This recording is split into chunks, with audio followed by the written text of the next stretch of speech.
Welcome to AI Peer Review.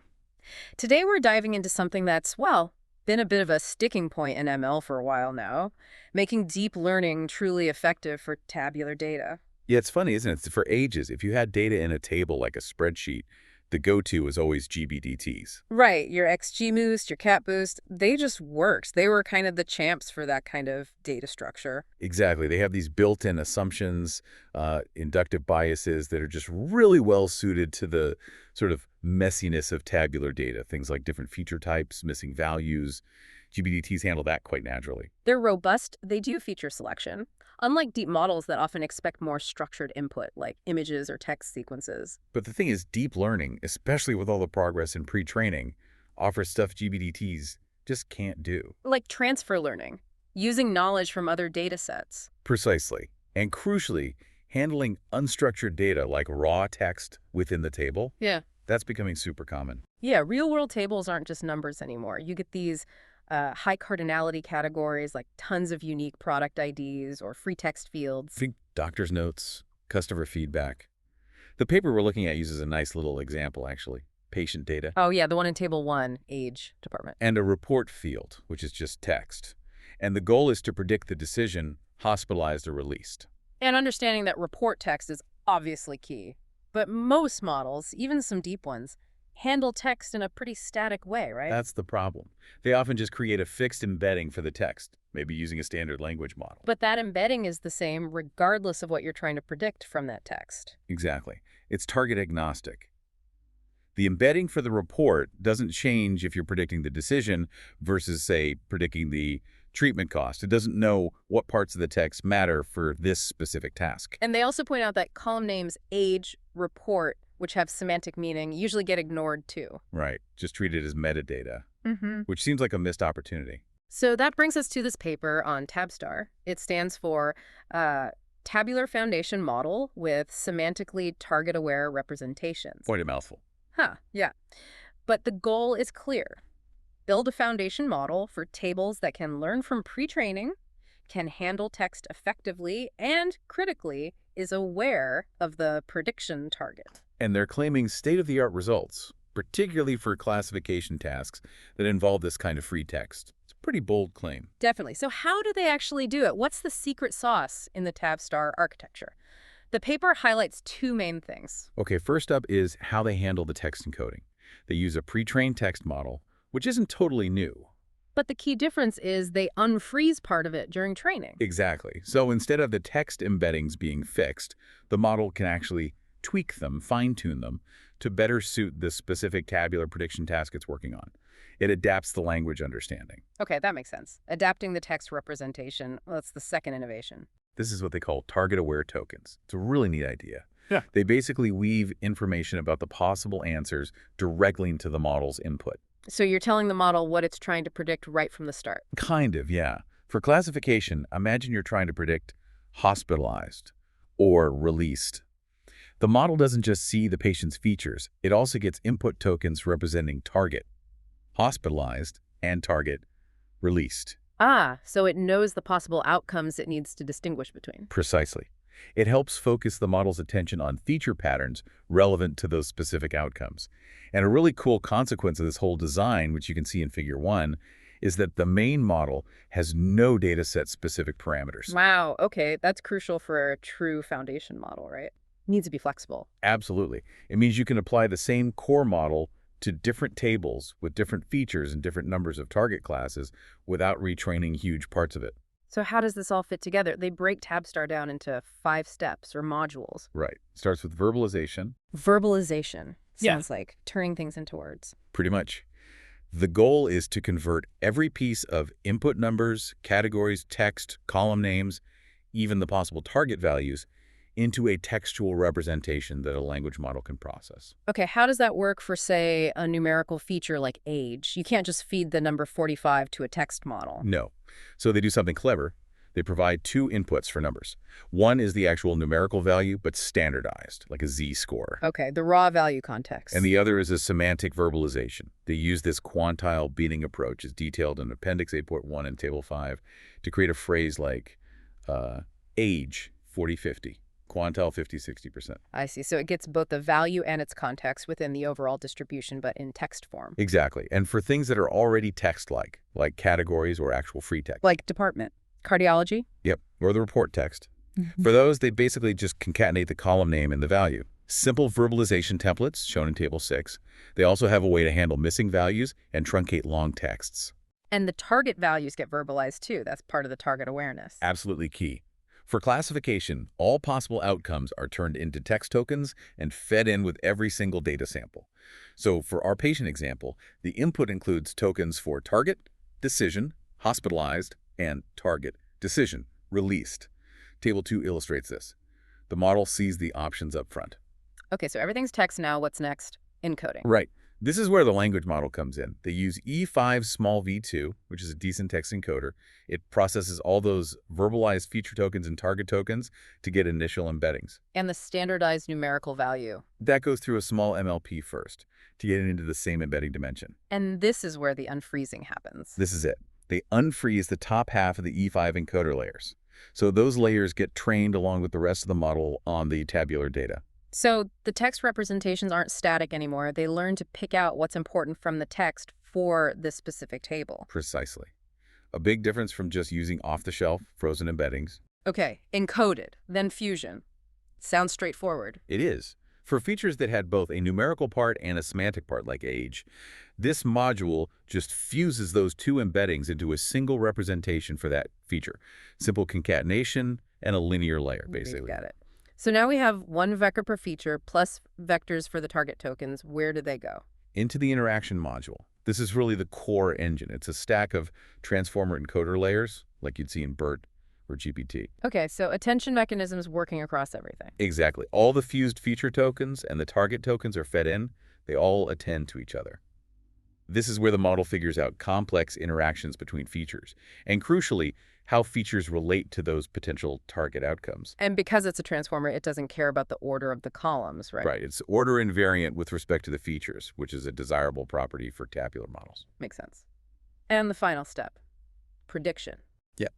After going through the interaction layers, the representations for the target tokens should hopefully contain the information needed to make a prediction. They use simple MLP heads on top of these. Separate heads for classification and regression. Yes, but here's another efficiency point. For classification, it's the same MLP head applied to each of the possible target token representations. Ah, so if you have 10 classes, you don't need 10 different heads. Exactly. You get a score for each potential class from this shared head, then just softmax across them to get probabilities. Very parameter efficient and flexible for different numbers of classes. For regression, it's a similar idea, but predicting a single continuous value from one target token. Okay, that architecture makes a lot of sense. Turning everything semantic, adapting the text understanding, injecting target context, it hangs together conceptually. But does it actually work? Let's talk experiments. Right, the results. They did a pretty comprehensive evaluation. They pre-trained TabSTAR on about 350 datasets. They specifically mentioned curating this to include text data and being careful about potential data leaks between pre-training and testing. Appendix C has details. That leak avoidance is important for foundation models. Critical. Then they benchmarked on 50 different datasets, again chosen for diversity, including text and high cardinality features described in Appendix D. They do note this benchmark set leans a bit towards regression tasks, though. And who did they compare against? The usual suspects: GBDTs, CapBoost, XGBoost, Random Forest, including tuned versions, and other tabular foundation models, specifically TabPFN v2 and CARTI. How did they handle text for the models that don't natively support it, like the GBDTs? For fairness, they ran those baselines using static embeddings from the same E5 small v2 model that TabSTAR uses internally. So everyone gets access to the text information, just processed differently. They also mentioned in Appendix E why some other models were excluded, often due to concerns about potential data leakage in their original setups. Okay, fair comparison setup. And they tested under different data size conditions. Yeah, two main settings. A 10K setting, using at most 10,000 training examples. This is relevant because some TFMs, like TabPFN, have limits on how much data they can effectively use at inference time. Right, the in-context learning limit. Exactly. And then an unlimited setting, allowing up to 100,000 examples for larger data sets to see how the models scale. So the headline results, especially for classification, Figure 2 shows this quite clearly. Yeah, for classification, TabSTAR comes out on top. And the 10K setting gets a normalized ARC of about 0.81, beating TabPFN v2 at 0.78, and the GBDTs, which are lower still. So already leading in the lower data regime. But the difference becomes much bigger in the unlimited setting. TabSTAR Unlimited hits 0.874. The best tuned GBDT Cat Boost Unlimited only reaches 0.734. Wow, that's not just better, that's a pretty substantial gap. It really is. Yeah. It strongly suggests that for classification tasks, especially when text is involved and you have a decent amount of data, their approach of adapting semantic representations really pays off and scales well. Very compelling for classification. What about regression? Figure 3 tells that story. Regression is less of a clear win for TabSTAR. In the 10K setting, it's competitive, but not the best.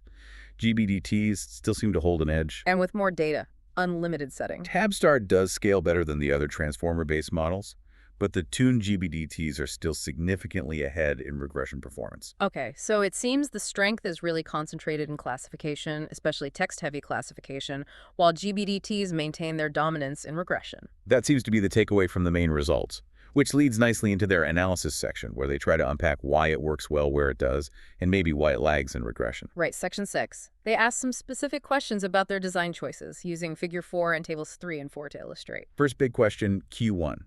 Does unfreezing the text encoder actually matter? And figure 4 seems to give a resounding yes. Absolutely. The baseline, with 0 unfrozen layers, basically using static E5 embeddings, performs much worse.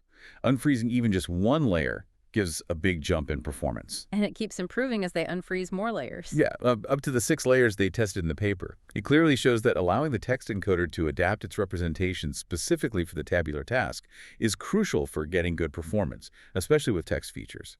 It's not just using a text encoder, it's adapting it. Okay, proof point 1. Unfreezing is key. What's Q2? Q2. Does the pre-training actually help? Is it really benefiting from being a foundation model? And table 3 addresses this. Right. They compare pre-training on different numbers of data sets versus just fine-tuning from scratch on the benchmark tasks. Training from scratch is significantly worse. And more pre-training data helps. Consistently. Performance improves as they go from 0 pre-training data sets to 16 and 64, then 2 and 56. It validates the whole pre-training approach for tabular data. Seeing diverse tables helps it generalize. So pre-training is essential, and more is better. Makes sense. What about Q3? Q3 focuses on the numerical verbalization. Remember how they turn numbers into text like age, 40, 50, quantile, 50, 60%? They tested if that specific format matters. Compared to simpler ways, maybe, like just using the column name or just a bin? Exactly. Table 4 shows these comparisons. Their method name plus bin plus quantile performed the best.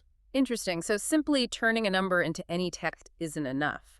The way you represent its value and context semantically actually impacts performance. Yeah, it suggests that providing richer context, like the quantile information, helps the language model part understand and utilize the numerical features more effectively within its semantic framework. Okay, so putting it all together, the strong classification performance seems driven by this synergy of semantic representation for everything, an adaptable text encoder via unfreezing, the guidance from target-aware tokens, and the generalization boost from pre-training. That captures it well. It's a combination of innovations targeted specifically at integrating text and leveraging pre-training for tabular data. But, as always, there are limitations. We saw the regression performance gap. Right. Regression is still a challenge compared to GBDTs. Also, this kind of model is definitely more computationally intensive than a Cat Boost or XGBoost, both for training and potentially inference. And memory could be an issue if you have tables with, like, thousands of columns. Potentially, yeah. Processing all those verbalized tokens for transformers takes resources. Fair enough. But the potential future directions they outline seem really exciting. Scaling is the obvious one. Totally. Using bigger, maybe LLM family backbones instead of E5 small. And pre-training on even vaster amounts of tabular data, perhaps even synthetic data, if curated well. And they also mention leveraging LLMs in other ways. Yeah, ideas like using an LLM's knowledge to create more meaningful numerical bins automatically, or maybe injecting common sense knowledge from an LLM as a prior, especially when you have very little data for a specific task. That feels like a really promising direction, blending structured data with the sort of world knowledge embedded in LLMs. It does. And one last important point they raise is about benchmarking and data leakage. Ah, yes, the challenge of fairly evaluating these powerful pre-trained models. It's a tricky problem. They made a good step by releasing versions of TabSTAR trained with specific benchmark datasets withheld so others can evaluate more rigorously. They're urging the community to adopt similar practices. Which is crucial for building trust and making real progress. We need solid, leak-free benchmarks. Absolutely. Otherwise, we risk overfitting to benchmarks rather than solving the underlying problems. So, wrapping up this deep dive on TabSTAR, it really feels like a significant step in bridging the gap between deep learning's power, especially with language, and the world of tabular data. It carves out a space, particularly in text-rich classification, where it sets a new state of the art. It definitely pushes the boundaries. It makes you wonder, are we moving towards a future where these kinds of semantic pre-trained foundation models become the default for tabular data, Yeah. just like they have for text and images? And if we are, what does that mean practically? For deployment, for compute resources, and maybe most importantly, for how we ensure these complex models are truly reliable and fair, especially given the challenges in evaluation. Lots to think about. It's certainly an exciting and rapidly evolving area of AI research. Indeed. Some fascinating questions for you, the listener, to ponder as well. Thanks for joining us on AI Peer Review.